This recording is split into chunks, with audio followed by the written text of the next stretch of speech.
Hello and welcome to another exciting episode of the Full Spectrum Podcast. My name is Trey. I'm Rungren. We're glad to have you back.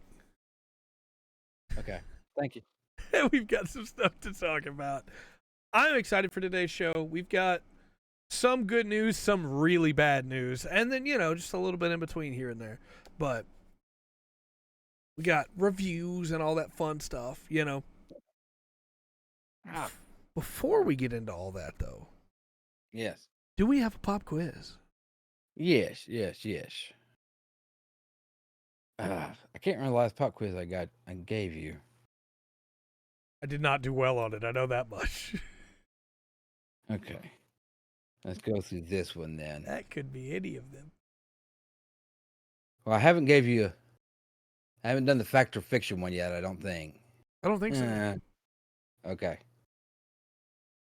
Well, so you true or false or fact or fiction. Also, I'll read you some statements. You just let me know if it's true or it's not. If it's a factual statement or just some fictitious ramblings.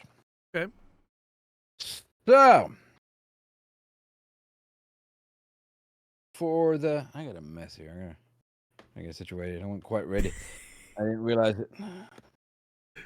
Got it, Remus. You got it. No.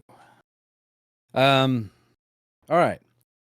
So, the water recycling system on the International Space Station recycles 93% of the astronauts' bodily waste fluid back into drinking water. 93%. Is that true or false? Fact or fiction? Fiction or fact? I'm going to say that's true. That's fact. That is a fact. Ooh. No, that is true. Ooh. No, that is absolutely true. 93% of the astronauts' bodily waste fluid back into drinking water. That is crazy. That is crazy. If you read the first Dune, Frank Herbert's Dune, and some stuff he talks about, and there was the suits that they wear and how it recycles stuff and the sweat and everything and what it does. It was like science fiction for so long. Oh yeah, cheers, mate. Have that right out of the tap. Wow. Hi, Faith. Hi, Waverly. Also, that's not good, Waverly. I don't know why it keeps happening to you.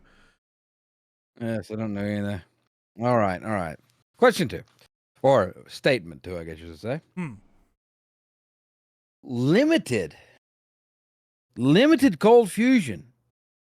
Limited cold fusion has reportedly been achieved by placing uranium electrodes into salted potatoes in an extreme magnetic field and then firing a laser at them. I'm going to say that's fact, not because I know, but because I want it to be true.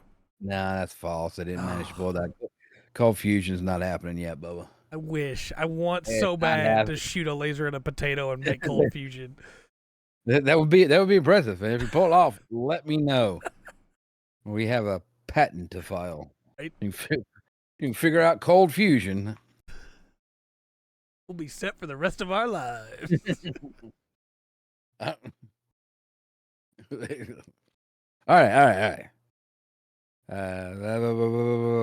Sharks seem to become less aggressive and more inquisitive when they hear AC/DC music, particularly Back in Black and You Shook Me All Night Long. That has to be fact. That has to be. That is an absolute, that's an absolute fact. Yes! Absolute fact. All right, very good job. That's absolutely 100% true, yes. Yeah. We'll slow down just a little bit to make sure I get everything. Yes, for real. Some way it vibrates the water or whatever. There's a few different theories about why it happens. I'm just imagining and it's not the quality of the music. Going along, just Back in Black. Well, you've got a very steady beat and a very steady bass, low, boom, boom. Anyway. Yeah. So number 4.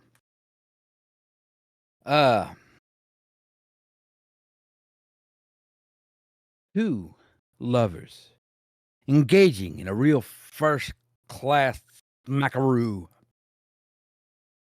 will likely emerge from the lip lock with dilated pupils.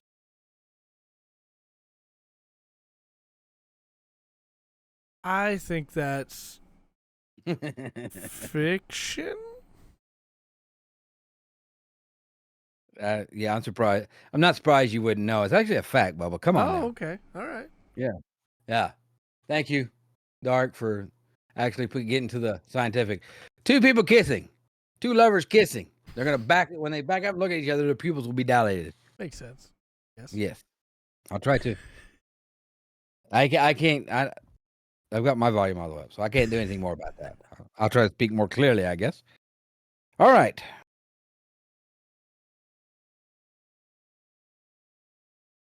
Okay. Yes, they were. Yes, they were. Kind of interested in some of the chemical reactions that happen around there. So, red, the color red. Excellent. Red diamonds can form when lightning strikes a deeply buried piece of coal. Look, I'm gonna be terrible at this because again, I want it to be true, so I'm gonna say true. Okay, that's false. That's false. It's not how you get red diamond. It would be cool, Yeah. but then people would be like sticking lightning rods in the, coal. That's fair. So it wouldn't. Now you can do that. You can stick stick lightning rods in the sand and get you a cool sculpture if it gets struck. Yeah. Cool glass sculpture, but that's about it. All right. Number. Got another one. We're getting it. Fair enough. A moderate sunburn damages blood vessels in the skin so badly that they can take up to 15 months to heal. I'm gonna say that's true. That sounds about right. The damage to our skin we can't really see. Yeah, that is true. Yeah. That is very, very true.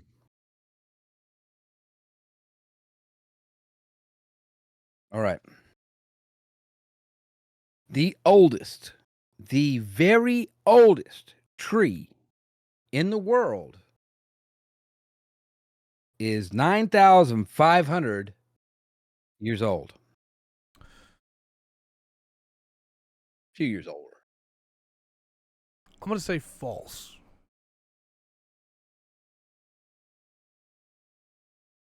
Well, that's actually a fact. It's a spruce that's growing in Sweden. Ah. Yeah. There's a couple trees. I think there's a baboa tree that's close. Yeah. And there's another, like, really gnarly looking thing. Should have gone with my heart on that one. I wanted it to be true, but Yes.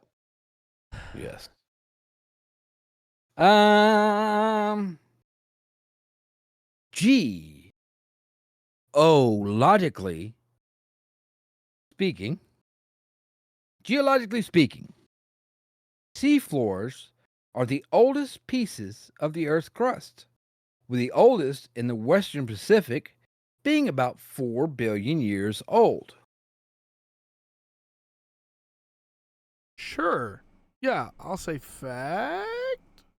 Absolutely not. The seafloor gets recycled really fast. That The makes sense. oldest part of the seafloor is only about 200 million years old. Okay. Not near as old as some of the lower crust that's too heavy to rise to the surface. But I got you.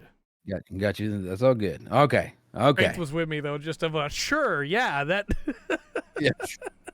Let's do it. Sounds great.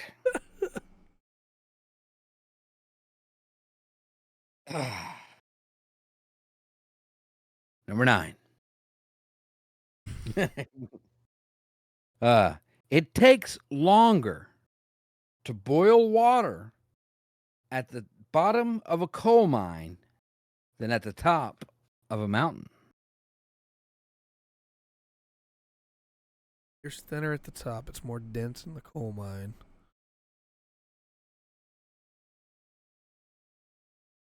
I think I'm gonna say true. It is true. It is Yeah. true. The air pressure, the because there's not near as much air pressure anyway up top. Mhm. It boils faster.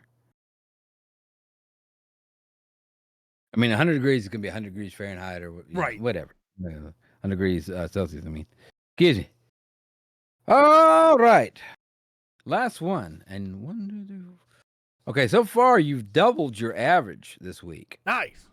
So if you get this one correct, you'll you'll more than double your average. Hey.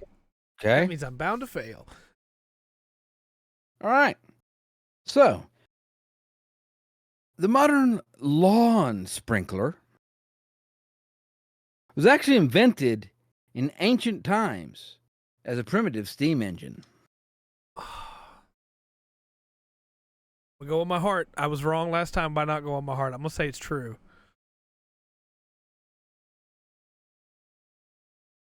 That is true. Yes, it was invented by a Greek engineer. The guy's name's Hero. Hero. Okay. Yeah, about 2,000 years ago. Pap, pap, pap, pap, pap. Nice. Also, there was a this is just the other little thing. There was a sign on the wall. This guy went to the bathroom. A sign on the wall said, "Employees must wash hands." And he looked down, and there was a note underneath it that was written on the wall with like a marker or something.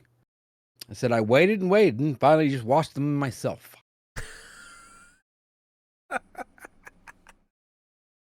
That's pretty good. So, yeah, not bad, not bad. You got not bad. Means So that Dark was and what, I what, 5? tied. You missed 7. Very good. Are you going to carry the 7 title for today? You can give it back to Trey tomorrow. Yeah. All right. Welcome to the Losers Club, Dark. Not happy about that. All right. Well, I know what will probably make them happy. Not just Dark, but the rest of chat. Mm. It's time to talk about Gundam. All right. All right. Now, they've been out of the loop for a little bit. Been a while, but 2 weeks. Mm-hmm. So watch this. And no, we're nowhere near the Kira cry. Come I know on, that, Trey. if nothing else. Hey, Will. Will hasn't said hi yet, but he redeemed both the Come On Trey and the Hurry Up Rungren. So Okay. Okay. Now I want to point out that maybe behind. I don't know how far you Trey. are into it, Dark. We're only 5 episodes in. We watched the first disc. 5 episodes. It wasn't bad. But it's still Slow down, it's just Will. it's all kind of set up. Yeah. Through there, like, okay, these are the people, these are what's going on, these are the machines,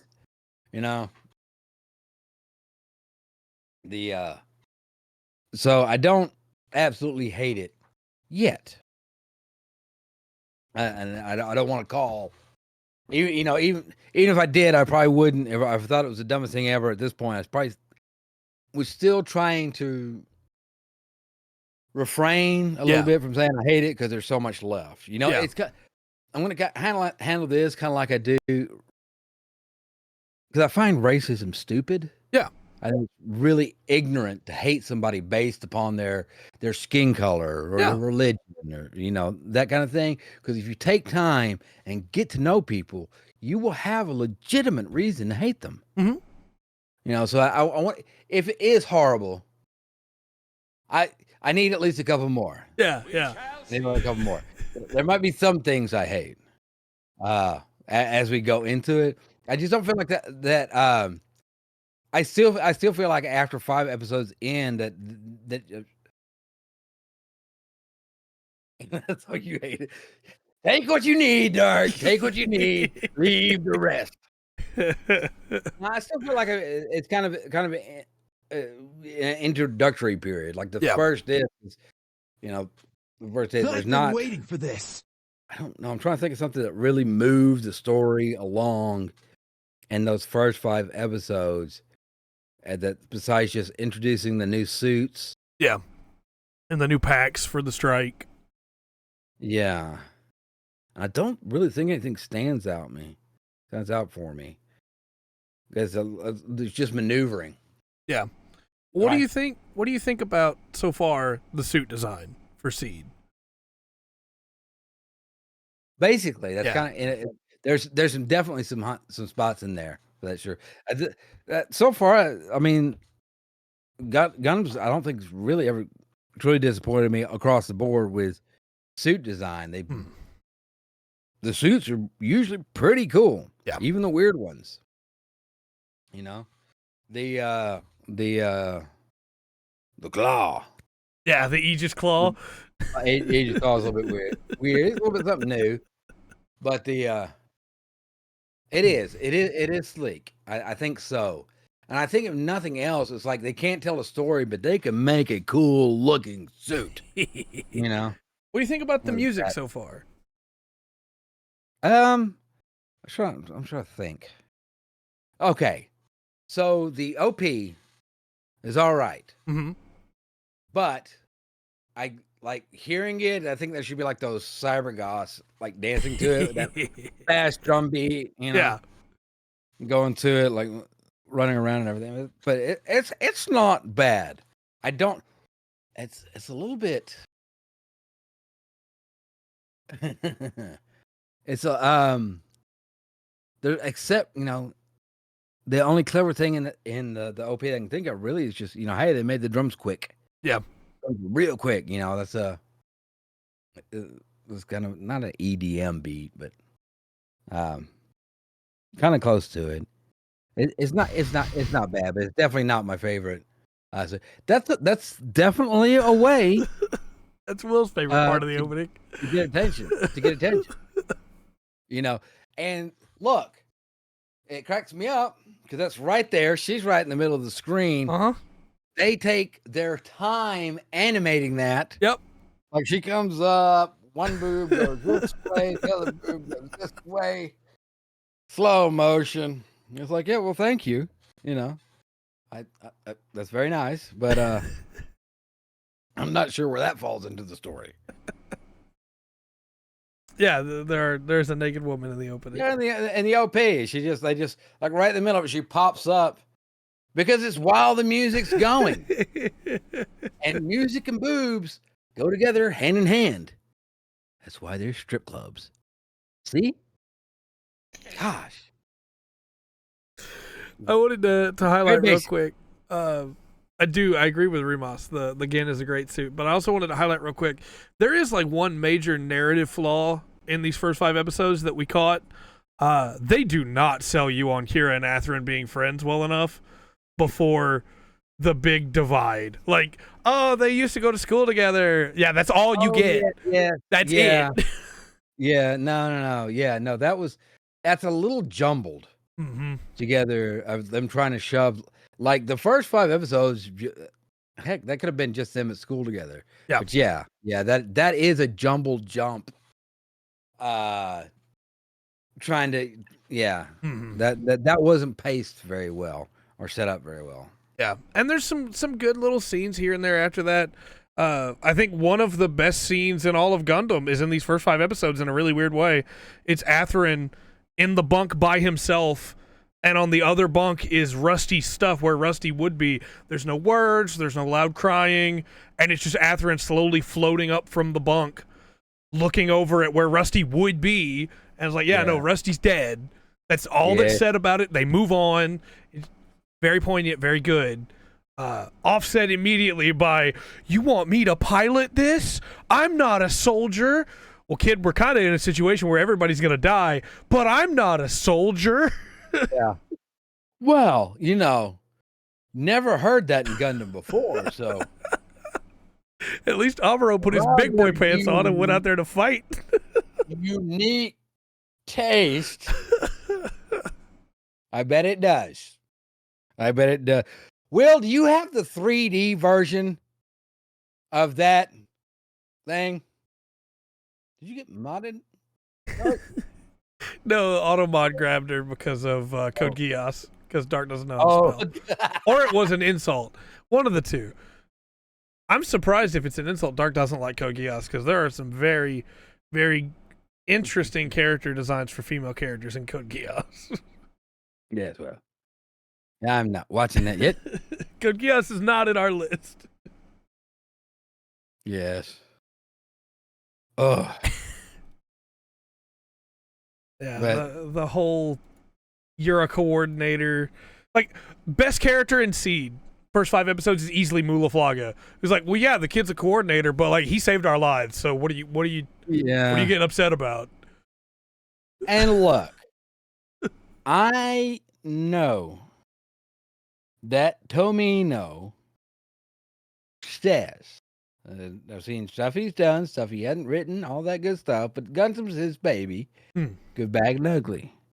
I know what he says about Dune, that he's never read it. What's Dune? I don't know.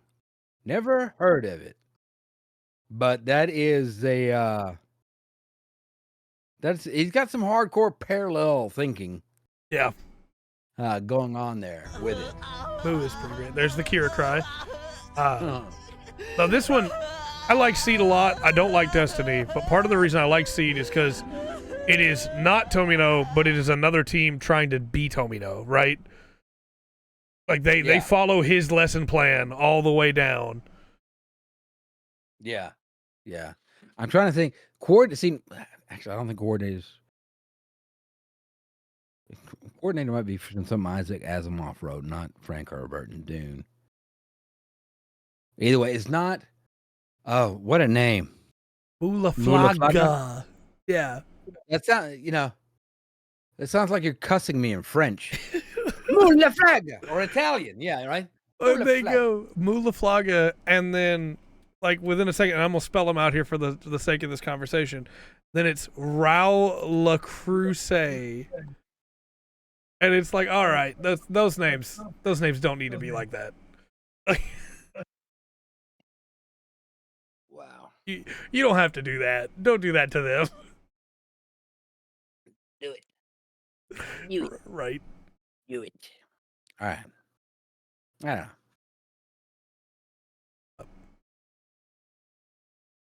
Yeah, I like Mulaflaga. I think he could have had a better name, especially in the sub, where he's just Mulaflaga. It's like, come on, you could have given him something that flows a little bit better than that. I kind of have. There's something I'm kind of expecting out of this one, and I'm not sure why. What's got my brain thinking about it? But I'm expecting, and it may not happen. It may not. I'm expecting a Rue situation. Okay. Where Ruluka? a character comes along, you're like, hey, this is a cool character. What's going on with this? Great addition to the cast. Yeah. Nothing. Yeah. Yeah. One last thing I wanted to mention before we move on from Seed is that, or at least from talking about it today, we still got a lot of Seed to go, is that we are watching the dub. We're not watching the sub. The dub has some really, really good acting in it, voice acting in it, and it allows us to avoid the Kira cry that we're used to. When we get to the Kira cry in the dub, the voice actor had somebody come in and kick him in the privates so that he could do the cry to make it sound like the sub. Dedication right there. And so that's why we're watching the dub, is because that's too cool to not reward. Ugh. Yeah, and in the sub, Mulaflaga is voiced by Dio Koyasu. What now? Wait, repeat that? By Dio Takahito Koyasu. Okay. I need the full name. That's fair. Dio is, Westerner here. American. Dio, Rainbow in the Dark, all that stuff. Yeah. Now, That I would like to, he's passed now, but Ronnie James Dio voicing a character would have been awesome. Yeah, it would have been great. Also, I'll wait till this ad break ends, but Matt Hill is the name of the voice actor for Kira. Yeah, he did. Will, it's pretty crazy. It's pretty crazy. Matt Hill is very much a method actor in a lot of ways. He's a great addition to the Gundam universe. I appreciate it, but I do, and I don't mean any disrespect, but there is something kind of humorous. Look, all I'm saying is if I ask, I'm like, hey, so what do you do? They're like, I'm a method voice actor. Right, yeah. Yeah. No, okay. I get it. Yeah. Pretty great. Yep. All right, well, you ready to move on to weeks? No, we can try. I don't think he'll let you do that, Dark, but you never know. I mean, if you run into him at a con, you can ask. How's your week been, sir? I was sick. Okay. So the week was me being miserable for a couple days, coughing and spitting up clear stuff, and working on it. I got a life coach. I started talking to a motivational speaker about maybe doing that, not being sick. Couple days spitting up some very nice neon green colored stuff, and back to clear, and I think I'm getting better now. Yeah, I redeemed an oof for you. I appreciate that, Will. I'm not sure why, but since not exactly 100% today. I am feeling much better today, for sure. But a little bit through that. But I'm not sure why. But my blood pressure's gone way up.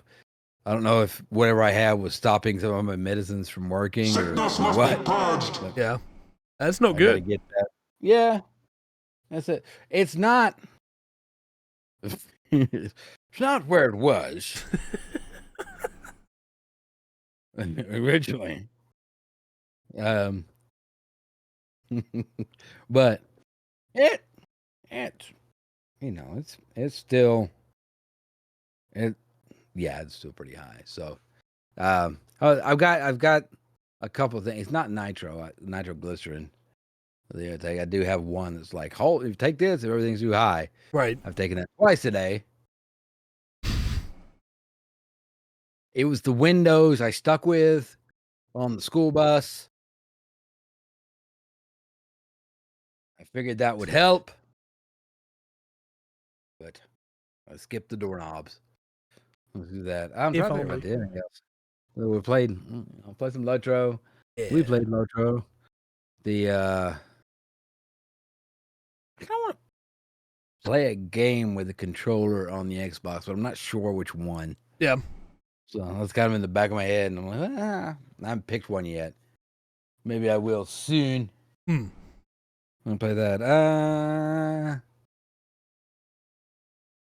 Yeah, that was about it. Just being sick and miserable. But how was your week, sir? Well, I've been doing a lot of little things, none of which really added up to much. I've been in kind of a slump lately, like a creative slump, been kind of just in a weird mood, and so I decided I was going to try today to play some Dark Souls 1, my favorite game. Just dive back into, this game that's brought me a lot of joy, and then my controller wouldn't work. And so then I got a different controller, and it's the Pro controller, and it didn't quite work the way I thought it would, but I still beat both the first two bosses without dying or anything like that. Still had to use a lot more Estus than I normally would with those first two bosses, but trying to get back in the swing of things, having a good time. Never beat that game with a Dex build, the first Dark Souls. I was like, I'll go back and I'll kill the merchant early on to get the Uchikatana, and then I'll try and use that and see how far I can go, Okay. And I have been doing some SC Gundam.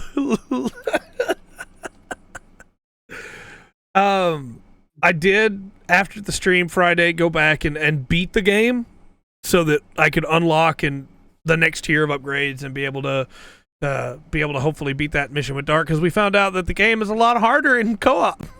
Yeah, that's what you're telling me. Okay, a rather enjoyable story. So we're both unlocked now where we can go to up to 80, and so we should be able to beat that mission now and just steamroll this guy. That's the hope. And then start working our way through hard mode, and then we have hardcore. But I also unlocked the Destiny Gundam, and I'm intending to try and play around with it a little bit on stream, because my goal is to be able to show off a bunch of different suits as we work our way through hard mode, because it'll be much easier to upgrade suits to the point where they can handle hard mode, theoretically, because they increased how much credits you get. But, oh yeah, you didn't know there's another mode after hard, Dark? Yeah. Nope. Even I knew that. Gosh. Let me see real quick if I can pull up. I believe in you. I believe in you, Trey. Maybe you got it. There's the sitcom laugh. Yeah. So when I say hardcore mode, I don't mean like it's a second tier, right? With everything. It's specifically the chaos missions on hard mode are what's referred to as hardcore mode. I think you've already experienced one of them, Dark, from our conversations, but in hard mode, the chaos missions are ramped up to an obscene degree. And so it's not like we have to beat the game all the way through again, but we will have to beat all the hard mode chaos missions, which are rough. So, oh, you played a normal chaos mission. Okay, yeah, Dark, we're gonna, you know what, on stream Friday, we'll do a hardcore, or we'll do a hard chaos mission just to see that. Okay. Yeah, and Will, as he says, has beaten all of it. So. Yes. Dark, I'll put it to you this way. When I did my review, I did not do all of the chaos missions in hard mode. I did 4 of them. And back then, you didn't get the extra credits that you get now for playing. And so after the 4th one, I was like, I'm not doing any more of these. I'm just putting the review out. I'm not going to throw my head against this wall until I die. So, you know, going to be great. Right on. I've still been playing a little bit of dredging it up. You know, going around there. It's a great Steam Deck game that I can play in bed, and just trying to get all the upgrades for the core game, trying to do all the quests for the core game, you know. Oh yeah, we're gonna be doing it co-op, so it's gonna be much harder than even in normal. Haha. But that game's still really fun. Dredge is great. It just, I get to zone in for a little while, catch some fish, find some stuff, get hunted by monsters from beyond the stars, and then, you know, just go back to town and turn it all into sell it. And it's just nice. Except for when I get attacked by a giant undersea creature that damages my ship. That's less nice, but, you know. Yeah. No, at that point, we will start doing that stream once a month, and we'll get frivolous again. But still been playing 14 a little bit, trying to get back into that. The expansion's coming out soon, so FF14 gotta get back in there, get everything leveled. So in FF14, there's, just throw your anchor at it. I wish there's a mechanic in FF14 called Fates, right? And those are your open world encounters. They're kind of like the bounties in Rohan. Do they duel? Unfortunately, no. But I guess that depends on how you feel about the prequels. Right. Unfortunately or fortunately, so. Yeah. And still the mortar. I wish I could get that. We found an old man in Dredge that had a mortar, and it was great. That'd be helpful. But anyway, in the each expansion maps from Shadowbringers forward, there are fates that you do that unlock extra things, right?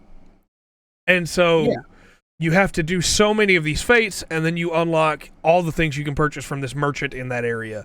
And it's 60 per in the final tier. and there's 6 zones for each expansion. So I finally finished off the first zone. I have about 240 fates to go. Not There you go. super looking forward to that, but it's good stuff for like, hey, I've got YouTube on this monitor, I got Netflix on this monitor, and I'm just gonna play some 14 for a little while, just get some fates knocked out, do like 10, and then I'll switch over to Lotro and do some Rohan quests, just slowly knock it out that way. Right on. That's probably a good way to do that, Dark, honestly. That probably is a good, because then I also have time in the background to level stuff up to 100. Still been playing Lotro, as we talked about. I'm trying to do every quest in Rohan. I am now into the full hit bold grind, which is I have to do the daily missions to get hit bold coins, to be able to turn them in, to be able to restore the town. Okay. So I now have to just run out the middle of Rohan and fight the mounted orcs to be able to do that daily mission for a chance to get a hit bold coin. It's not great. I'm probably going to look up online to see if there's a better way to do this. Because it's not great. I did like 3 of them and got nothing. And was like, oh. Yeah, I thought you got coins for all the missions in the High Bolt area, all the quests. I haven't seen any so far, but I might not be far enough in yet. Maybe not. Maybe you need to rebuild a little bit first to get them. Highly suggest getting DLC parts. Might have to. I have not yet bought the DLC for Game Pass, but I might have to. And then lastly, I've been playing Helldivers 2. Right on. Helldivers 2 is great. Remos you were excited about that when we got the teaser. So yeah. I love the first game. I never beat the first game. And I think I mentioned that at the time, that it was one of my big regrets is that I never beat the first game, but it was very much you needed people to run with, and it didn't have the same kind of system here where you could just drop in, drop out with people. I love this game. Been playing it with Remos. I got my wife to pick it up. She's been playing it a little bit. It's really fun to just get in, do a couple missions, and then I'm kind of like, whew, I need a minute. I got to back out, because it's a lot.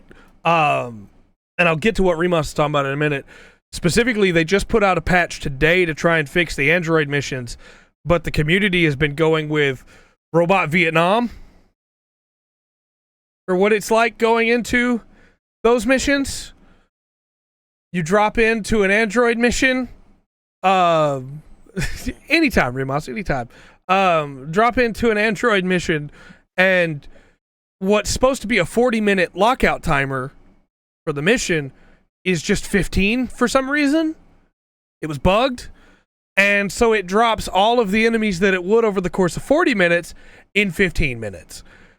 Yeah, that sounds fun. And there are robots coming from every side, lasers firing everywhere. You got dreadnoughts basically coming up on top of you, and all I could hear every time is that, as I'm just dodge rolling away from robots. It's great. It's wonderful. Also, it's impossible to beat the missions. Fair enough.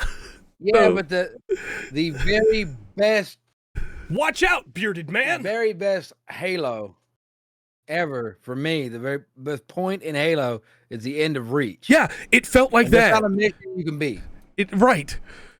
It really did feel like that. Remos and I were able to beat one on stream, and it was super close. We almost failed it. I did one earlier today that we did fail, where, like, hey, we could not rescue all the civilians. We had to wait out the timer while running to be able to extract.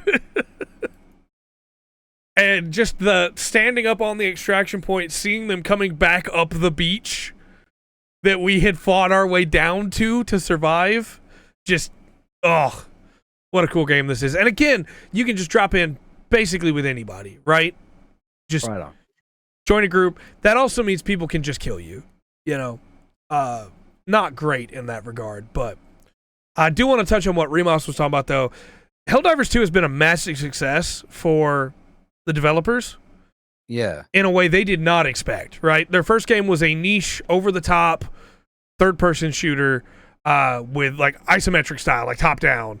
And Right. it sold a very low number of copies. It did not do super great. It was regarded as really difficult, not in the Dark Souls way of, like, achievable difficulty, but, like, hard for the sake of being hard by a lot of people. And it was kind of panned, even though there was, like, a cult following, right? This game, the developers have said, has 20 times the number of players they expected to ever get in the lifetime of the game. And it's been out in no time at all. And so they have not just been able to buy more servers. They have to work on the back-end code to be able to accommodate more servers because they never planned on needing this many servers. How much space so they don't have. Yeah. So Okay. what they're doing is just closing the game for new people until people leave, basically. And so I've been getting most of my matches super early in the morning. At like 6 a.m. That's when it's open. And that's not ideal, right? Yeah. But it is very, very good. It's very hard, but it scratches the itch for me that I used to have with like Halo and Call of Duty, be able to jump online and do the weird fun modes they had. Yeah. While being the most satirical Starship Troopers movie thing ever. About the point of, like, I throw a grenade and my character yells out, "How about some liberty?" Like, yep. Yeah, this is pretty great. I had a moment where I found a flamethrower, and I want the flamethrower so bad, but you gotta be level 10, and I'm only level 5. I found a flamethrower, and I'm, like, fully unloading the flamethrower while running backwards. I got bugs surging in on top of me, and my character just yells out, "Super Earth!" It's a wonderful game. Wonderful game. Okay. Okay. But that's pretty much it for my week. Let's move into reviews. And we're going to start with Helldivers 2, because it just makes sense to start there. 90. I do need to take Rundgren off the Ice Cream Wall of Fame real quick. If you say so.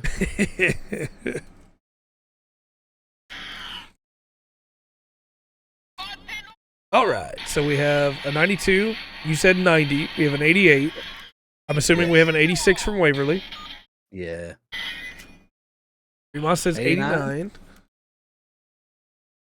The score is 83.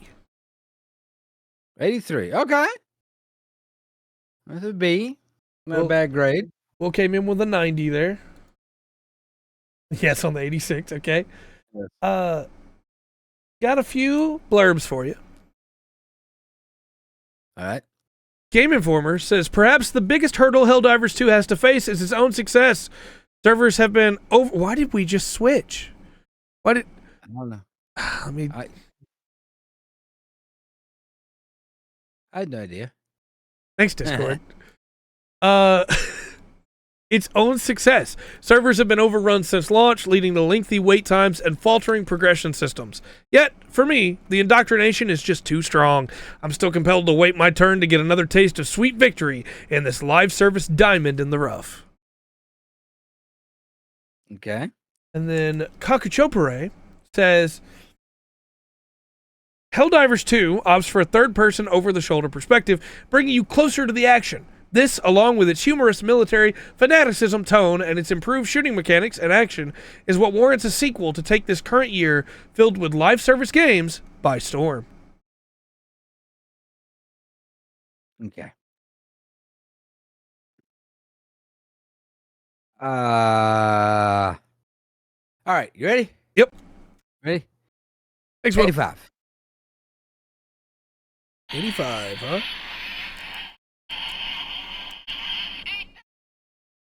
Hmm. 88, 89, 87, 89. Score is 94%. Oh my gosh. Helldivers 2 doing pretty good, you know? Yeah, yeah. I'm not upset by that for sure. As far as being recommended, Yeah, get an okay score as far as the game goes. right. Which is fair, I think, with the way that the servers are right now. I can't blame anybody for being like, look, this is not. I'd score it higher if people could play. Like, yeah, no, that's fair. This next game is Banishers Ghosts of New Eden. And this one kind of fell off my radar after we saw it revealed a couple years ago. But this is that two characters hunting like supernatural creature thing. That probably doesn't help, but there's not a lot of marketing on this game. It is from Don't Nod, though, who made quite a few Isn't popular that the same breakdown for Van Helsing? Yeah, kind of, right? Yeah. A guy hunts monsters and ghosts with his ghost wife. Yeah. And Don't Nod is like Remember Me, Vampire. Okay. Wait. Yeah, they're kind of bringing. Okay. Life is Strange. And Ghost with his ghost wife. Yeah. That's what Siri said. And okay. So all right. 84. Okay. 80.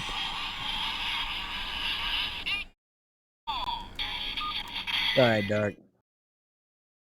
Said you didn't get it. That's no fun. The score is 81. 81. Remus got it. Well done. Give it some ice cream. Remus, this ice cream has an extra scoop of super democracy. So, the Daily Mirror says Banishers Ghost of New Eden is the kind of game we don't get very often. The kind that does a lot with very little, yet in a way that speaks perfectly to my taste as someone who enjoys video games as a storytelling art form. Don't Nod's latest effort transcends anything it's made before, in my eyes, being a narrative-focused single-player RPG that places its characters firmly at the forefront, fully leaning into its unique premise to the point that Antea and Red's nature as ghost hunters influence everything from dialogue options and combat to the upgrade system, and of course, the world. And I had to read that one for you because there's always somebody who's like, this one, it's about the characters. Yeah. I have a hard time believing that nobody's ever done something like this in a game before that's been so great. Yeah. Yeah, I realize I'm paraphrasing there, but right. It's 2024. There's been a lot of games that come out at this point, man. Yeah. So the gamer, though, says Banishers is a game I'm going to be thinking about for a long time, for better or worse. You'll likely not find a better story than it anytime soon, but there are plenty other better ways you could be spending your time. And their blurb doesn't go into it, but their actual review goes into how they're really not a fan of the way the upgrade system works or the way the actual combat plays. And I think I like the stand better than it anyway.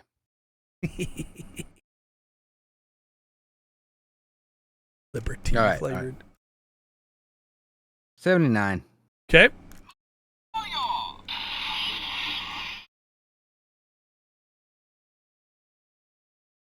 Good. 83. 80. 83. The score is 83%. Both Faith and Dark. Man. All right. You give it to both of them then. That's Remus, Faith, Dark. All of them are already on there. Give me ice cream. We got more reviews to go, too. Yeah. Well, this next one, I think, might be a little bit easier to score. This next one is Foam Stars. Is what? Foam Stars. Okay. Foam Stars, for anybody that might have forgotten, is the multiplayer Overwatch-like about foam by Square Enix that is using a lot of AI art to make a bunch of the character art and background art and stuff like that. There's been a lot of controversies over this one. It wants to be Splatoon, yes. Yeah, okay. 32. Okay. 64, 7. Wow, okay. 61. 55. And of course, an 86. Yeah. Okay. The score is 59. Okay. There were still some outlets that, liked it quite a bit, but let me read a Or at least couple. thought it was okay. Right. Let me read a couple blurbs for you here. Push Square says Foam Stars is a colorful, unique, and entertaining shooter. The modes and characters on offer at launch are fun twists on genre staples, and the central foam mechanic is a playful addition with some potential for strategy. It's lighthearted, fast-paced fun with plenty of style. While the steep microtransactions and the so-so co-op missions keep it from being squeaky clean, there's a lot to like about this bubbly multiplayer title. You can't just praise it for like a full paragraph and then go, yeah, but it's also got really steep microtransactions. You can't. Anyway, PlayStation Universe says, while Foam Stars has a strong foundation in terms of core gameplay, I found myself quickly growing weary of the small annoyances that kept rearing their heads. Awkward navigation, ho-hum single-player offerings, and egregious monetization and design choices bring down an experience that is really fun if you can ignore those things, which is something that shouldn't have to be done. I hope updates are able to address some of these issues in the coming months, but for now, this party has me left feeling exceptionally mixed overall. Okay. I feel like I need to give you this little bit of information. Normally, when we cover these reviews, there's like all kinds of scores ranging from 10 all the way down to 2, right? Out of 10? Mm-hmm. There is nothing higher than a 7 here. Wow. Okay. 45. Okay. 45. Like some of the old records. Singles, I think. 45s were singles. 52, 43. The score is 18%.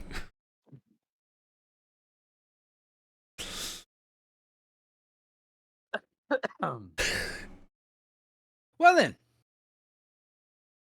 It is at launch. Thank you for the sitcom laugh. It is at launch in the 15th percentile of games on OpenCritic. There are 14 full percentiles that come above where Foam Stars launched at. So, we'll move on from Foam Stars. Okay, good. So it's everybody else. Right. It'll be forgotten before the year's out. Yep. Mario versus Donkey Kong. That name sounds familiar to you. I saw the ad for this the other day. Yeah. Bringing back the rivalry. Mm-hmm. So there was a game in this series on DS. Yeah, there's a game in the series in the arcade. Right. My point was that you see all the commercials being like, it's finally time. It's like, yeah, but they just did it again like 10 years ago. I don't know. Anyway, they're making another one, and it's out. All right. I kind of want, because this is such a, like, Mario vs. Donkey Kong, such a classic thing for, you're talking like 83, I think the Donkey Kong game come out. So, I don't want to be too harsh on it. I think it's like a not PvP, but competition. Yeah, it's you versus the AI in the same way that the GBA game played. It is in a lot of ways a remake of the GBA game, but they haven't marketed it that way, even though that's what it is. Where you run around a factory as Donkey Kong tries to stop you, and you try to stop him. All right. 76. Oh, got a 72. I'm sure Nintendo Power rated this game very well. A lot of 72s today. Mm-hmm. The score is 78. Yeah, right. And it's funny you mentioned that, because I wanted to read one of these here from Nintendo News, who definitely aren't biased, right? What used to be one of the best puzzle platformers on the GBA is now one of the best on Switch. Mario vs. Donkey Kong is a faithful remake that goes above and beyond in just about every facet, whether you've already played the original or are completely new to the series.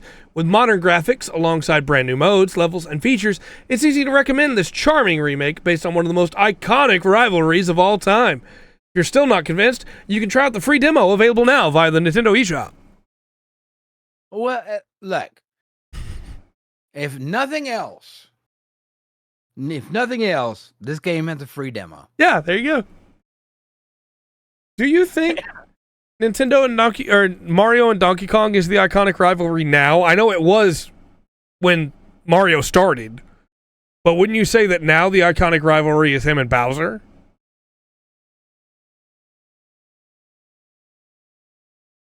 Maybe, yeah.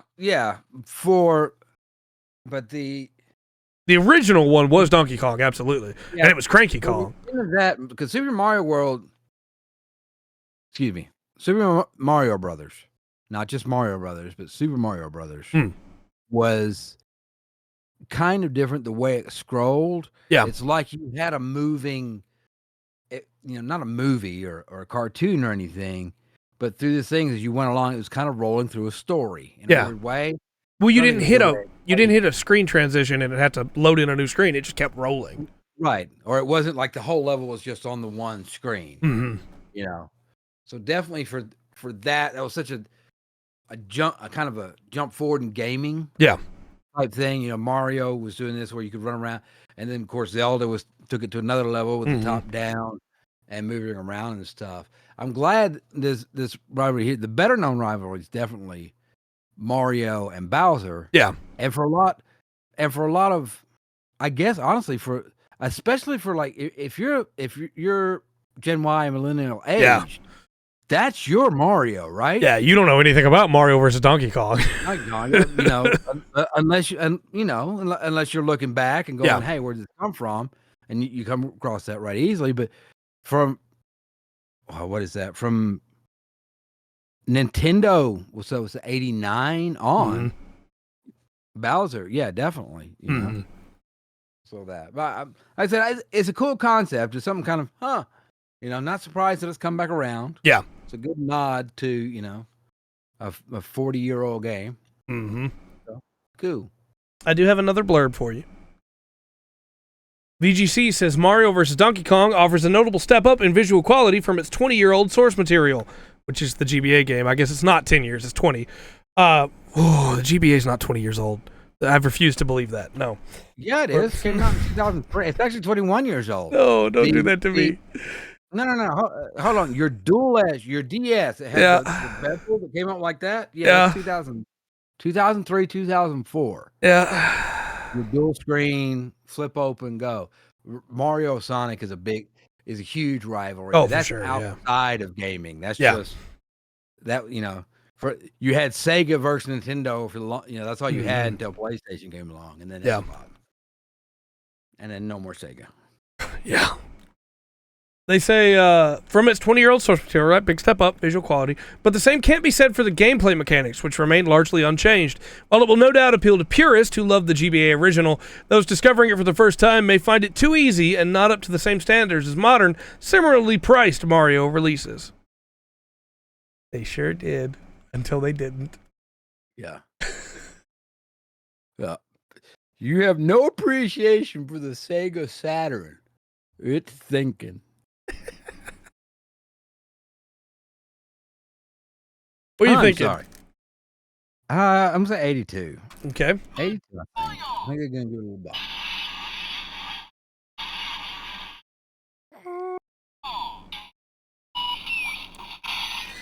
$79 from Faith. 80 from Grimas. Score is 80 from Dark. Okay. 79. Which I believe hits both Dark and Faith as a second ice cream. Is that her third? I think so. I'm going to put some sanctions on Dark. I'll put you times twoers down here. You need a banana split one. Right. You get ice cream first. You get it again, you get a banana split.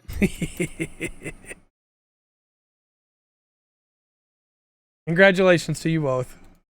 Right? God dug it. Lastly, for reviews, final review of the night, we have Skull and Bones. Oh. This is kind of like the music I make.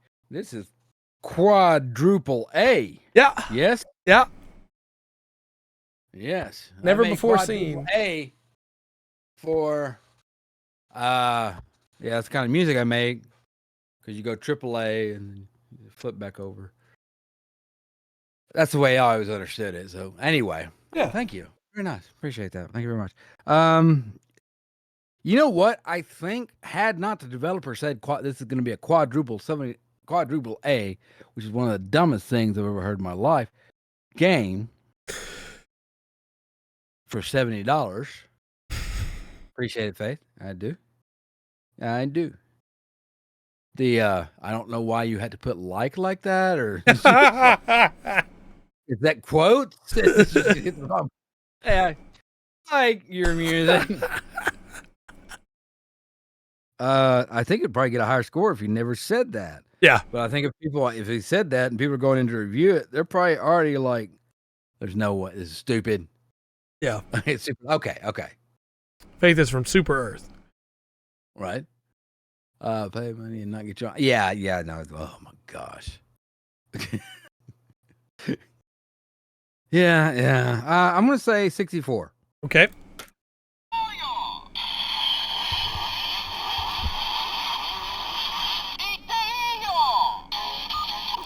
Okay. The score is 59. Okay. All right. It would have been 64 if he hadn't said stupid stuff. Yeah. So, again, I feel like I need to let you know there is nothing higher than an 8 here. Okay. But of course we don't, Dark. Of course we don't. That's part of the reason we do this, and you actually read some of these reviews. Sometimes we get a good review. Yeah. Most of the time we get a bunch of word salad. I want my name put on the back of the box, but also I need to tell you right at the end, it's terrible microtransactions. Right. I should have started with that.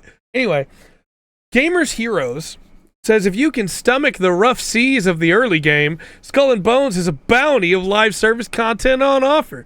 The end-game mechanics and loot loop really rely completely and entirely on the combat system that, thankfully, is one that delivers with every firing of a cannon.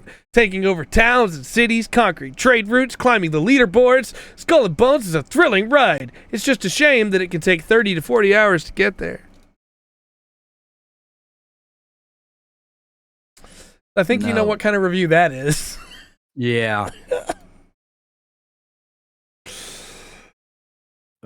Okay. I do have another one, though, for you from Noob Feed. All right. Says there was so much potential for Skull and Bones to be a fantastic pirate MMO, but it's not even close. And due to the lack of meaningful content, Skull and Bones has the potential to be the most disappointing, full-priced Ubisoft game that I've ever played. Our money seems to be going towards what seems like a free-to-play game that managed to squander a AAA developer's resources. I never want to be on the box again. That's right. Okay.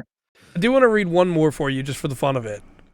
Okay. Because Dexter2 says, as much as I wanted to enjoy it, Skull and Bones feels like an underdeveloped, unpolished, and unnecessary game that was better left on the cutting room floor. With awkward quests, little incentive to explore, and far too many problematic features, it's left us wondering how this took 11 years to release and how quickly it'll drown in its own seas. Oh, okay. I'm trying to think of this because I think I got all the pirating out, like Black Flag. Assassin's Creed's Black Flag was great for me. I don't need any other pirate. The only other kind of pirate thing I might need might be like the Monkey Island stuff. Sure, yeah. Give me some. I don't know. I'm kind of with them. I'm going for a good old quarter of a century, 25. If you did need a pirate game, you could play Sea of Thieves and stop playing it 20 minutes after you start playing it because there's no content. I say that. Pirate game? I say that. They've probably added a bunch of content over the years that I haven't touched it. But the score is 14%. All right, then. Which means it joins Foam Stars in the 15th percentile. Congratulations, you two. Welcome to the dirt bin. Just when I thought we had the worst year of gaming, we go right on into 2024. All right. A little bit, dark. Yeah, that's true. That's not as far as maybe some people might have thought it would have been, but yeah, a little bit. A little bit outside the 3 there. Got it. Nice. We're going to talk about Skull and Bones a little bit more later, but, 11 years of development to make that. It's supposed to be Black Fat. Yeah. If that was the title on it, it might actually sell better. Guarantee you it would have got a higher score. I would like to see the flag. Just a little bit. A little bit. We won't talk about it long. In announcements, Dead Cells is done. You're done. And it's not like, they're shutting the game down or anything. It's just, hey, they've been working on it for a while. They're going to stop now. They got one more update to go, and after update 35 comes out, they're done. Okay. 5 years on one game's a long time to expect developers to keep making content for, especially when a lot of it's been free. Yeah. Okay. For Skull and Bones, yeah. Okay. But I think they made a really wonderful game in Dead Cells, and, I'm excited to see what they make next. I like that this is not a, hey, we're just going to ghost you and not say anything after 5 years of continuing to support the game. It's, hey, after 5 years, it's time to move on. It didn't quite reach Terraria's devs' length for logic with the, 10 years of post-game support for free, but, they got close. That was just one guy, wasn't it? Mm-hmm. He wound up hiring people as he went, but originally it was just one guy, yeah. Yeah, I'm right there with you, Dark. I love Dead Cells. Great game. Then we have a fun little announcement of Power Wash Simulator is not done doing weird crossovers because now they're crossing over with 40K. You ever wanted to wash a Rhino or a Titan or a Dreadnought? Yeah, I would wash a Rhino, not from 40K. Well, not getting anywhere near a hippopotamus, but right. A Rhino would be nice. One thing I think is really weird about this is they kind of made it work in universe, where you're playing as a tech priest whose job it is to clean up these machines, and the tech priest has dialogue with them because in that universe the tech priests believe that machines have spirits too. Yeah. And so he's trying to soothe the spirits of the machines as he cleans them and makes them ready for combat again. You didn't have to go that far, right? You could have just made it Power Wash Simulator, cleaning off 40K stuff. And I think that's kind of cool. That doesn't mean I'm going to buy a $15 40K pack. Right. I know. Give it a hit pass and I know. It blows my mind that rhinos are in captivity and around their handlers and stuff are like puppies. Yeah. That's terrifying. Yep. But in a heartwarming way, right? Rhinos are cool. Right. Yes. And they could absolutely kill me. Yeah, I'm right there with you. I'd rather play a regular game. Yeah. What were you going to say about rhinos? I'm sorry. I didn't mean to cut you off. Oh, that's fine. It's it's a beast. It's a big blind beast. You know what a group of rhinos is called? Is it a triumph? No, that's something else. Okay. It's a crash. Oh, that makes sense. Yeah.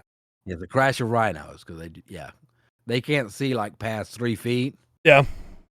So yeah, So like they're startled by anything close to them. You got to be real careful. Oh boy. Okay, one of the stories I almost picked today, was almost no, was almost about coyotes, but after the whole bear punching incident that we went through, I couldn't, Yeah. because somebody got attacked by a coyote with rabies, and they handled it with their bare hands. Nice. Yeah, no, they weren't having it. Yeah. They had to go get the shots. Oh, I'm sure. They had to go all do that, but yes, they took care of the coyote. Nice. The rabid coyote. They're like, no, yes. It's very true, Remus. That is very true. All right. Well, lastly, for announcements, we have to talk about Crunchyroll taking Funimation out back. Okay. Because Crunchyroll is putting Funimation down.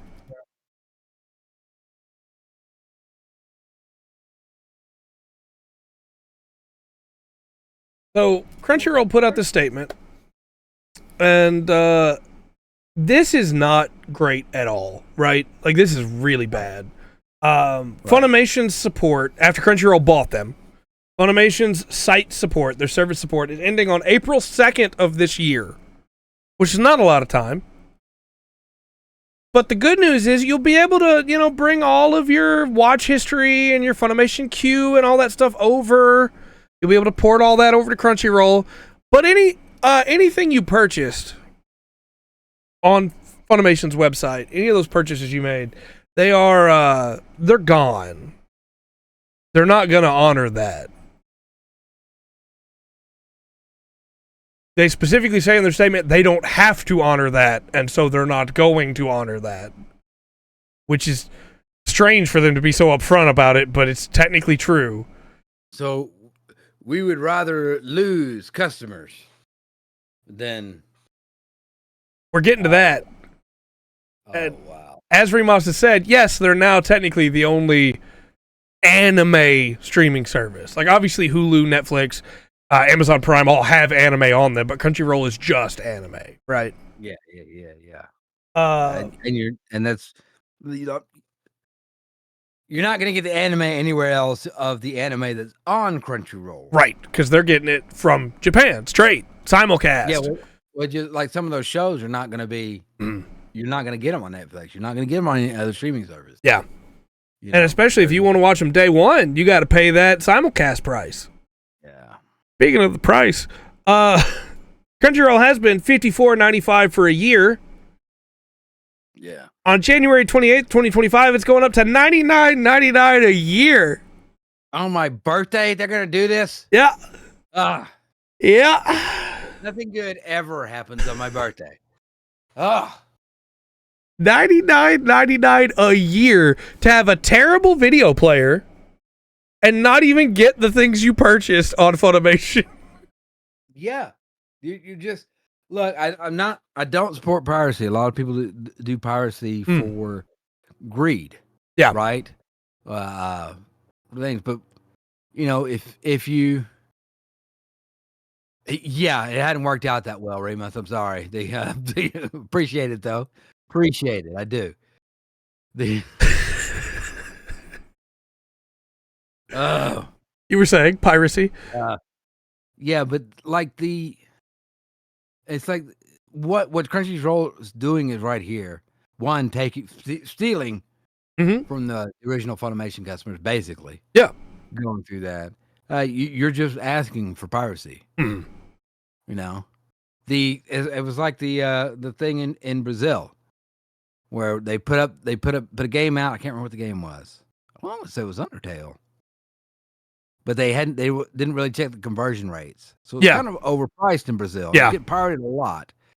They checked the conversion rates, fixed the price on it, so it came down to the price it was supposed to be, and virtually got rid of all the piracy. Yeah.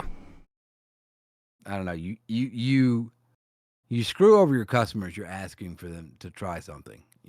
Well, and Crunchyroll used to be a pirate site. That's what it used to be. It used to, there was no subscriptions or anything. It was a pirate site. It got enough support from donations to go official, to license stuff, and now they do this. They've completely forgotten where they came from. You've ruined it. Ruined it. I understand completely when somebody goes, well, yeah, I'm not going to pay Crunchyroll $100 a year when I can watch it for free on so-and-so site. Yeah. They used to have a decent player. Yeah, they did before they updated the player. Yeah. That had to do with Flash, didn't it? The whole change. I believe so, yeah. And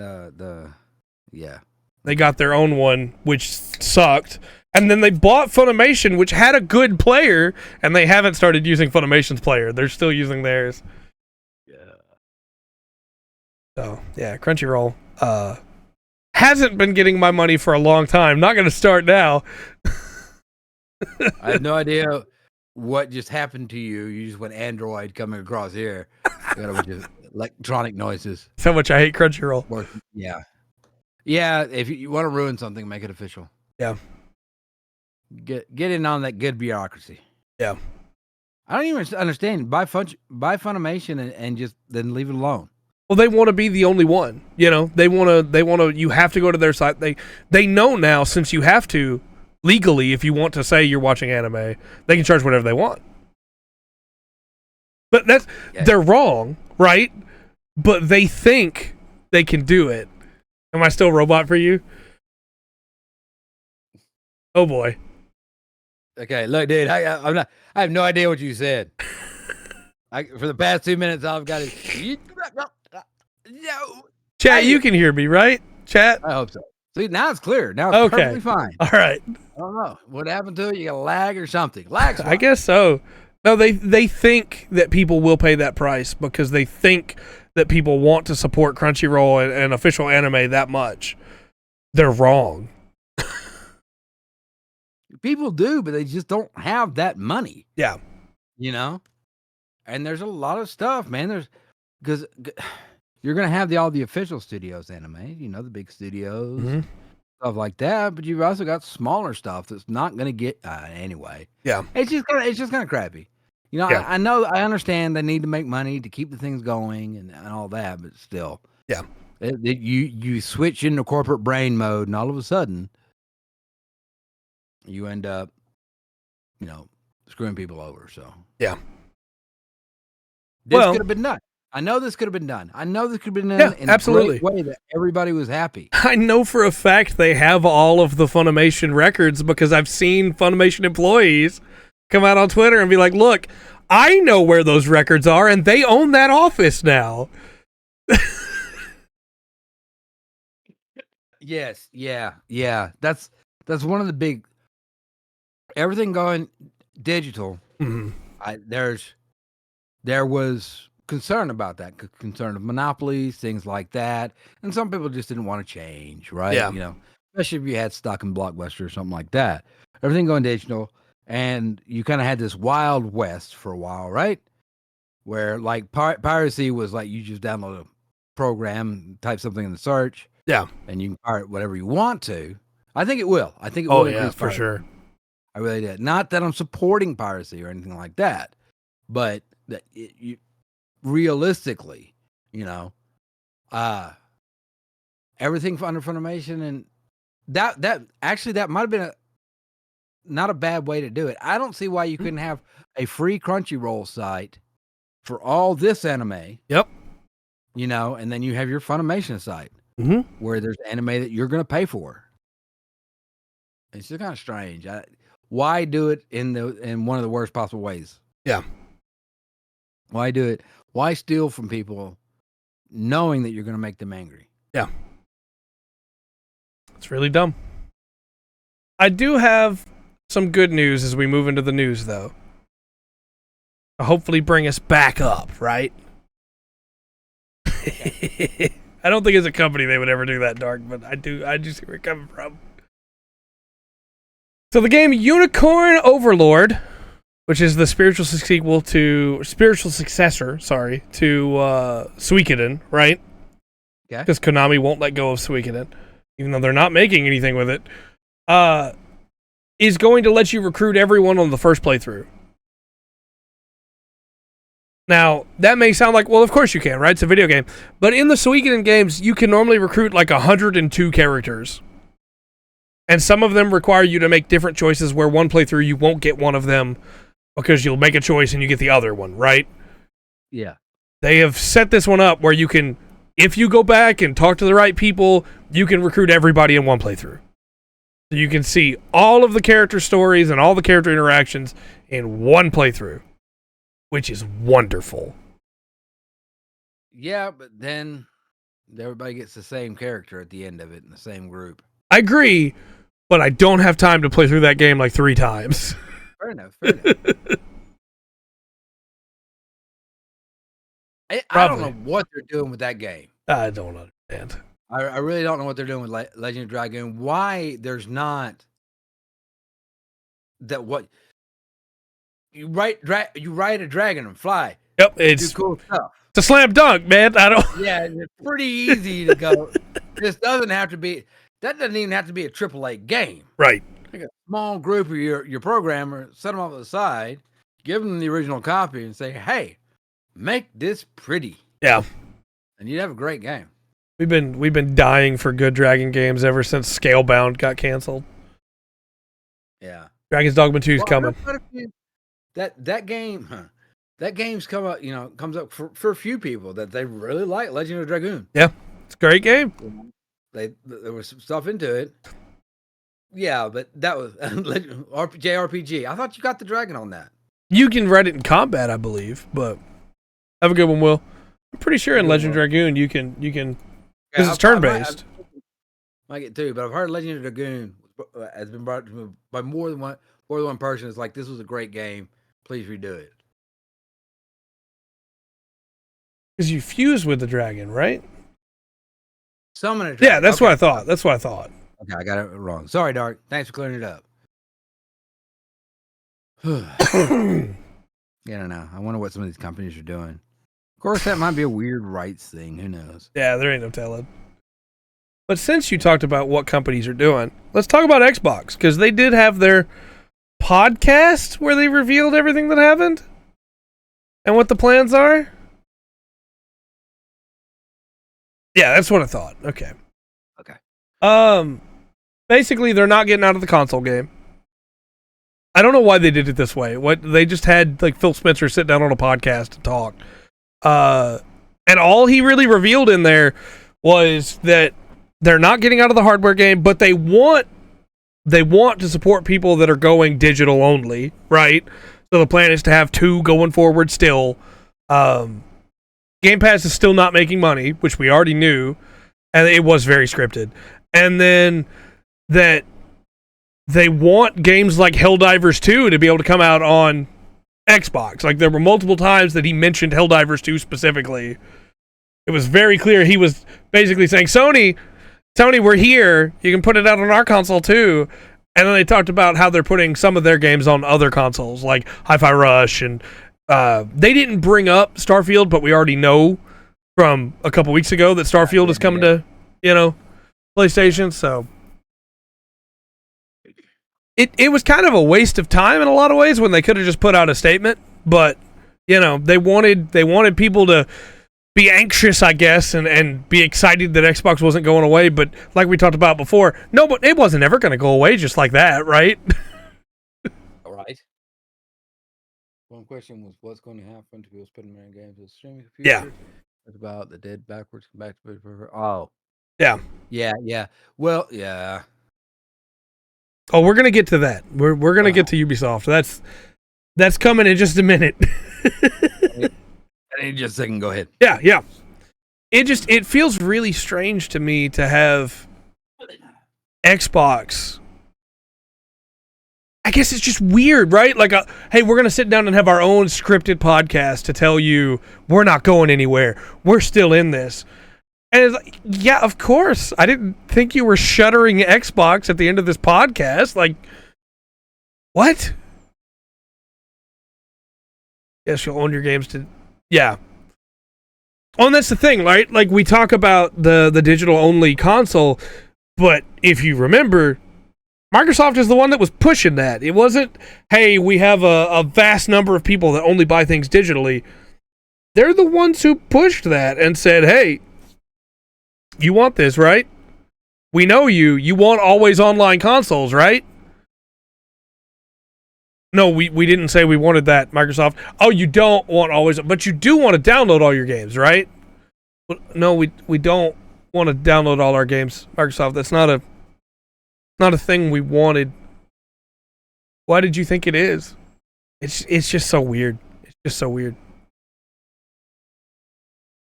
Welcome back. Basically, just Microsoft saying, "Hey, we know you wanted all digital because you wanted an always online console, right?"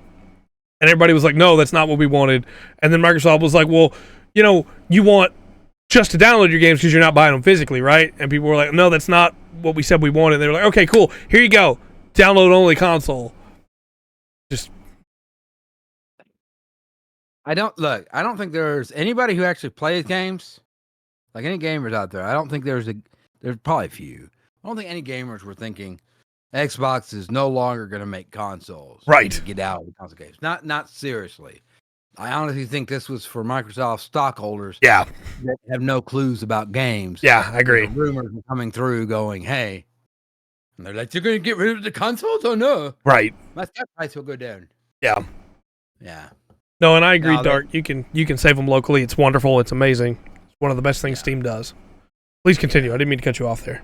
I'm just saying when I go and because I don't was it 360 that were like you got to be online. The Xbox One, yeah. Xbox One, you got to be online. There's such a stink about that, and like people were adamant about it, adamant so much the company changed its mind and made it not so. And then I guess they think like, okay, well, I guess enough times pass, we can try this again. Yeah. No, it's. Well, yeah, I mean, if they could get Game Pass on everything, and if Game Pass wasn't costing them money, I'm sure they would try to step away from having, because they're losing money on consoles, but they're losing more money on Game Pass. Yeah. Which is why Game Pass pricing keeps going up. Yeah. But since we'd mentioned Ubisoft earlier, let's talk about the Ubisoft CEO and his statements. Okay. But first off, he does think that you should not be able to own your own games. That the studio should be able to decide when you have a game available to you and when it doesn't. When you don't, right?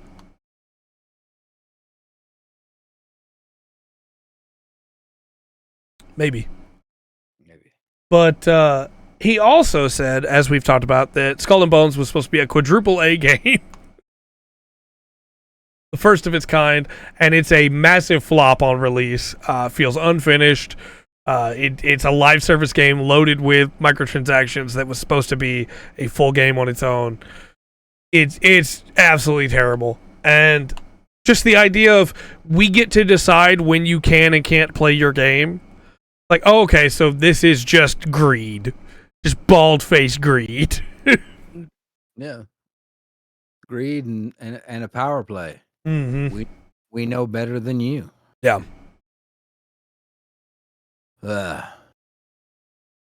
Yeah. There's not really much more to say on that, and that's why I said we'd probably just talk about it for a minute, but he's not a good guy. Nope. Fair enough. He does not have your best interests at heart. No. Let's talk about Tekken 8 has added post-release microtransactions. Did it not sell as well as you thought it was going to? Oh, it's one of the best-selling Tekkens ever made. Then I don't understand. And they waited till after reviews had all dropped from major outlets to add them, of course. I definitely agree with you. He should not be in charge of that company. But that doesn't a lot of companies. Yeah. Not only did they do that, they suddenly revealed a bunch of costumes, microtransactions. Dark. I didn't have a lot of room here. What I can do? MCTs, microtransactions. I don't know. I don't have space. I bet some of them are. Yeah. What else are you gonna add to Tekken? Yeah. Skin. Do you want Kazuma's Tekken 6 skin? I don't need it. If you want it, you got to pay for it. I'm gonna leave it as MCTs now, just because I can. Just because I know it will bother you, Dark. Uh, so Tekken NCT, coins. main character trauma. There you go. Yeah, Tekken coins. $3.99 for 400 of them, and that's how much some of the basic costumes cost. Yeah. Now, Either one. Yeah, I'll work this with is that too. even more frustrating for the Tekken fan base because there's already currency in the game that you earned by playing the game. So it has just become useless. Because that's how you were buying skins up until this. Okay, so you can get Tekken coins just by playing the game, Uh-huh.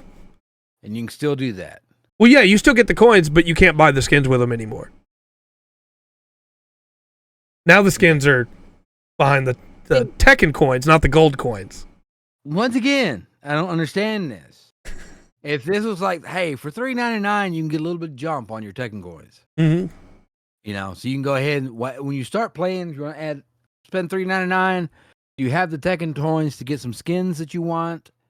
Cool. But to remove the ability to get, when you've already had them in the game, to get them, take that out and then put that in is really kind of crappy. Yep. Well, obviously, people are pretty upset.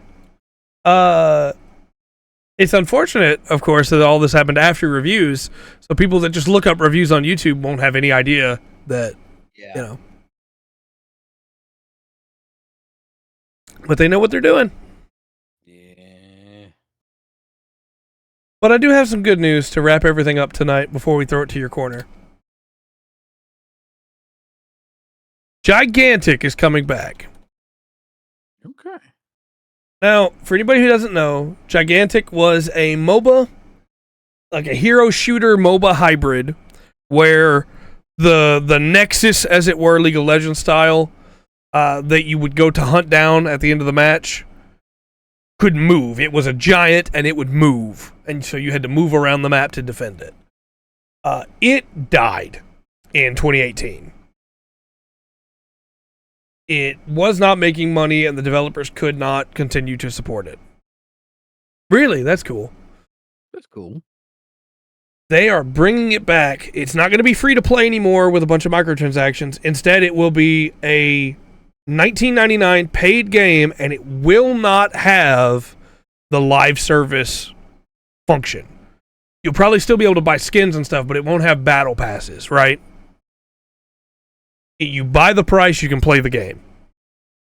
Pay the price, I guess. You don't buy the price. You know what I mean. But there's going to be a closed beta on Steam this Thursday, and it will launch for PlayStation 4, PlayStation 5, PC, Xbox One, and Xbox Series X. Well, if it was fine-ish, kind of boring, it might actually be able to hold on for a little bit if they get rid of all the live service microtransactions from it and just let people buy the game and play it then. Yeah. Yeah. I'm not super sold on the new characters they revealed to be like, hey, look, we got new stuff too. They revealed, let me get the names right here. Roland, who is a world-hearted man who lost his arm but gained unparalleled reach. He's got a robot arm with a shotgun on it.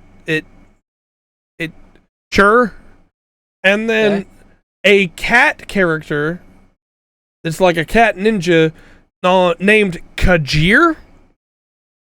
I can't not see Khajiit in that name, right? Like, yeah. I don't know. It's not the best look in my mind to put out two characters that look kind of like they're inspired by characters from other popular video games. Skyrim was very popular, okay? Yeah. Nobody would know about Skyrim, right? But I don't know. We'll see, I guess. But I know there'll be people that are excited it's coming back that tried to play it before and couldn't because it got taken down, so. Yeah. All right. Well, we'll throw it over to your corner, sir. All right. Well, as you know, we start this off with a happy birthday. And I would like to say happy birthday to Julia Volkova. today. You may know her from all the things she said, running through my head, all the things she said, all the things she said. Oh, okay. And I'm sure she's busy right now working on another album or something. We'll probably catch up sometime. So when you finally get a chance to watch this, Miss Volkova, happy birthday. Birthday. To you. All right. I got a new story here. Let me get this lined up so I can see it. I can read it. Get through that. So I got to tell you about this guy named, it's kind of a rough name to try to say. The first name is Vadim. Vadim. Okay. And I think the last name is Kharkavi. It's Kharkhavy.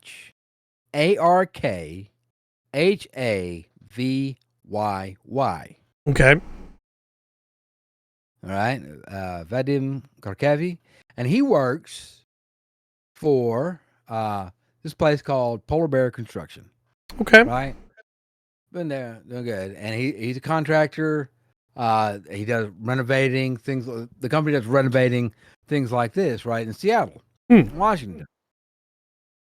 Well, Mr. Kharkavi was working on ripping out a bathtub when he freaked out and ran out of the bathroom after ripping out some things. His actual quote was, "I rushed out of there, took a breath, and actually went back in and recorded the situation." Now remember, he was tearing out a bathtub. Right. And the situation he's talking about is he snuck back in, got his phone out to film, and he zoomed in on his phone for a closer peek, and his initial realization was confirmed. There was a grenade behind the bathtub in the wall. That's not good. Yeah. I could be, because it's not happening for me. I checked the audio over here. Okay. All right. You should have been credited for the review, by the way. Anyway, yeah, for sure. Now this guy has been working in the construction business for 10 years. Yeah. And he has found all kinds of cool stuff under floors and walls, things like that. Old magazines, old newspapers, the front page stores. Never really an explosive. Yeah. And the guy said he got a little bit frightened and put the tub down, ran out of the room, waited about 5 minutes, just in case. Because he didn't know if it was going to go up, right? He wasn't sure. Eventually, the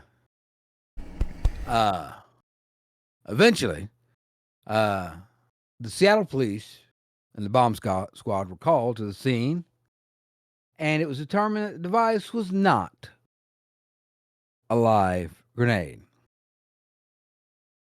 Now, the way it was hidden in a wall through a compartment that a person could access underneath the bathtub and through a closet, which was kind of on the opposite side of the bathroom wall. And, where it was sitting, even if you open up that compartment and look in, you wouldn't see it. You have to know where it is and put your head in and be able to reach it and grab it. So they're pretty sure somebody knew it was there. They put it there for a reason. This actually ended up costing, which is actually, once you got the police and bomb squad involved, I was actually kind of impressed by this. It did stop work for 3 hours. Oh, okay. If you're German, 3. Which honestly, I read it twice. I was like, that's it? 3 hours? The police like questioning people longer than that. Anyway, but of course, Mr. Kharkavi said that was fine because he wasn't about to risk his life. He has a kid and wife at home, so he's just going to play it safe and stay out of the way. He said this was a World War II style grenades. And if you go to the ATF, Alcohol, Tobacco, Firearms, the federal agency, go to the website. It says unloaded. This is the actual thing, the official statement about things like this. So unloaded or dummy grenades, artillery shell casings, similar devices, so claymore, mines, things like that, which are cut or drilled in an ATF-approved manner so that they cannot be used as ammunition components for destructive devices, are not illegal. They're not considered NFA weapons. Okay. I don't know. This was a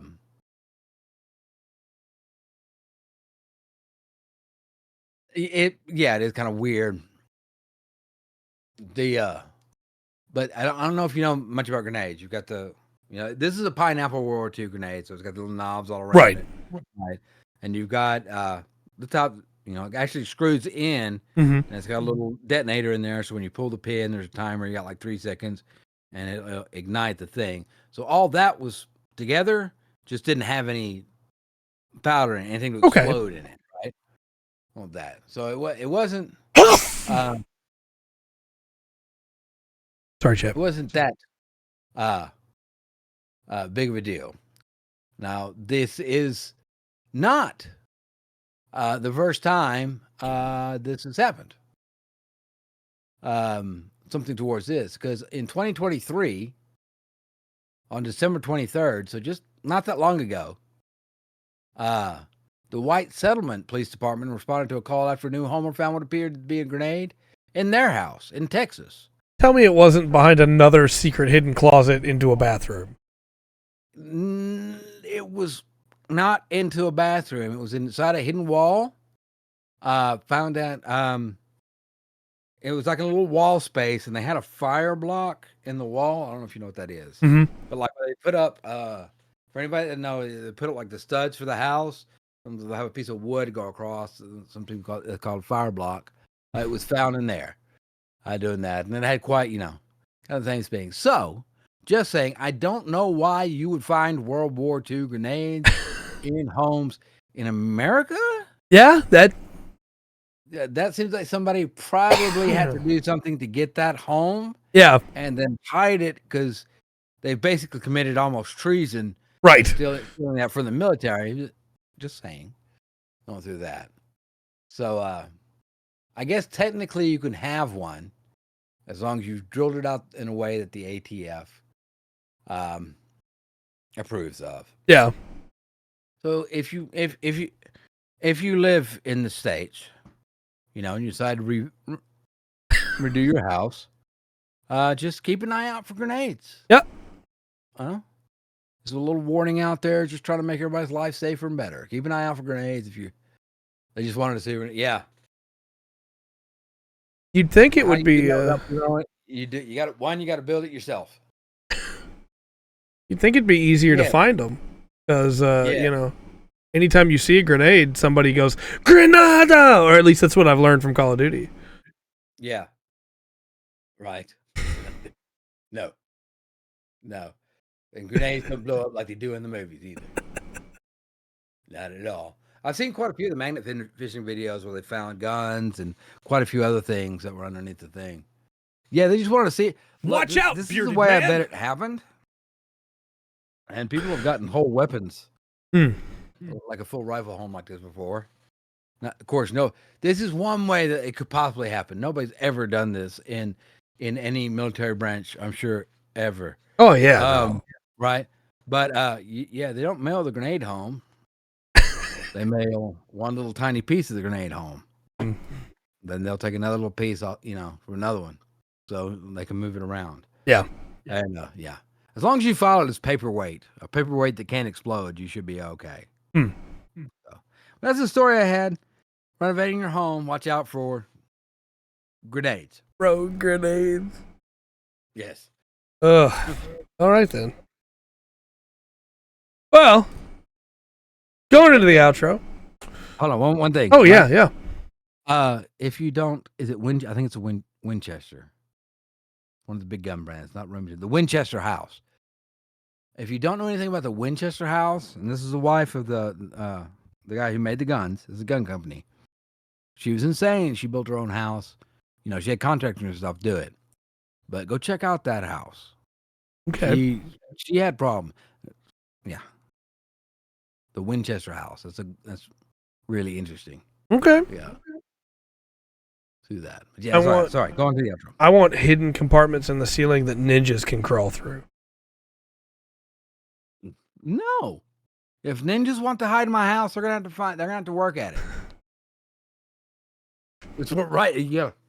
It'd be very funny if you didn't die. Yes. But did you die? I feel like the honest on that was, hey, if I'm in the bath, I can reach behind here. Somebody breaks into my house, and I get. Yeah, I don't under. I probably would have put a pistol there, not a grenade, but it's fine. Yeah. Outro wise, tomorrow you're going to be doing Forbidden City. Yes. Thursday we're going to be doing at least The World at Large and The World Goes Clean, The World Gone Clean, and then there's one more, Dead Men for SCP. I don't know if we're going to be able to tackle the Scarlet King or not. That one's kind of long. I might have to just do that for next episode. And then Friday we'll be doing more SD Gundam. At least finish normal, hopefully. At least. Yeah. Hopefully. Cool. But I'm excited. I got some stuff planned for once we can be frivolous again that I think will be pretty fun. And then Monday we'll do Immo Mondays again. Lotro! Trying to help Nona. Yes. Nona. Inu Nona. No. Do you have anything else tonight, sir? No. Glad everybody's here. Appreciate all y'all hanging out with us. Y'all are awesome. Y'all make it worth it. Love y'all's comments. Love y'all's input. And I really, really appreciate y'all be here. Like y'all a lot. So thanks for that. Mm-hmm. Thanks. You can check out our Discord if you want to hang out with us throughout the week, and you can check out Landraval on Lotro if you want to hang out with us there too. You should still have sound. I'm still showing sound on this end, so They probably killed it when they didn't realize that was a parody. Oh, it could be. Yeah. But until next time, I've been Trey. I've been Rungren. This has been the Full Spectrum Podcast. Remember to always enjoy the full spectrum that life has to offer.